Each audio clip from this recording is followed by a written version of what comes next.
most stable carbocation among the following is. In the case this will be the secondary carbocation. This will be the secondary carbocation. Okay, then and this will be the secondary carbocation, and this is also secondary carbocation. எல்லாமே secondary carbocation இருக்கு.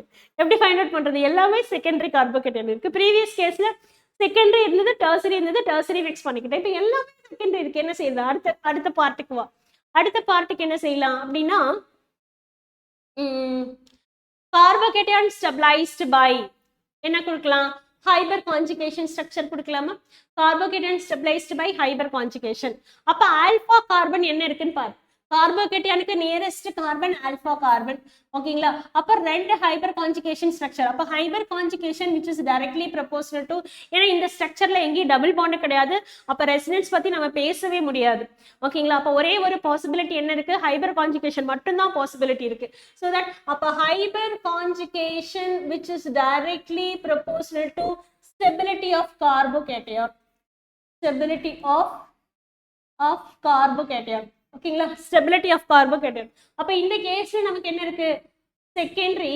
ஆனா alpha கார்பன்ல என்ன இருக்கு அப்படின்னா ரெண்டு hydrogens இருக்கு. So I can able to write 2 hyper conjugating structure. ஓகேங்களா? அப்ப இந்த இடத்துல 2 ஹைபர் கான்ஜுகேட்டிங் வெர்பன் எடுத்துக்கலாம். ஓகேங்களா? அப்ப 2 ஹைபர் வெர்பன் நல்ல. ஓகேங்களா?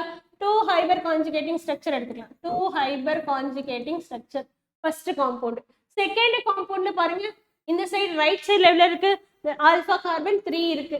3 ஆல்பா ஹைட்ரஜன் இருக்கு. இங்க ஆல்பா ஹைட்ரஜன் எதுவும் கிடையாது. ஓகேங்களா? அப்ப ஐ கேன் ஏபிள் டு ரைட் இந்த கேஸ்ல 3 ஹைபர் கான்ஜுகேட்டிங் ஸ்ட்ரக்சர். ஓகேங்களா? சோ இந்த செட்ல பாருங்க, லெஃப்ட்ல இருக்கிறது ஆல்பா கார்பன், ரைட்ல இருக்கிறது ஆல்பா கார்பன். அப்ப இங்க I can able to write 2, இங்க I can able to write 2. அப்ப 4 hyper conjugating structure. 4 hyperconjugating. இங்க என்ன இருக்கு? சோ லெஃப்ட்ல 3, ரைட்ல 2. அப்ப ஆட்டோமேட்டிக்கா 5 ஹைபர் கான்ஜுகேட்டிங் ஸ்ட்ரக்சர். அப்ப this will be the higher hyper conjugation. அப்ப hyper conjugation higher இருக்குன்னா the stability also will be higher. Okay, accordingly option D will be the correct answer. இந்த மாதிரி நீட்டுக்கு யூஸ்ஃபுல்லான கண்டென்ட்ஸ் நீங்க பார்க்க நம்ம சேனலை ஃபாலோ பண்ணிக்கோங்க. கமெண்ட்ல பின் பண்ணி ஒரு லிங்க் கொடுத்துருக்கேன், அதை ப்ரெஸ் பண்ணீங்கன்னா இதை பத்தின டீடைல்ஸ் உங்களுக்கு கிடைக்கும்.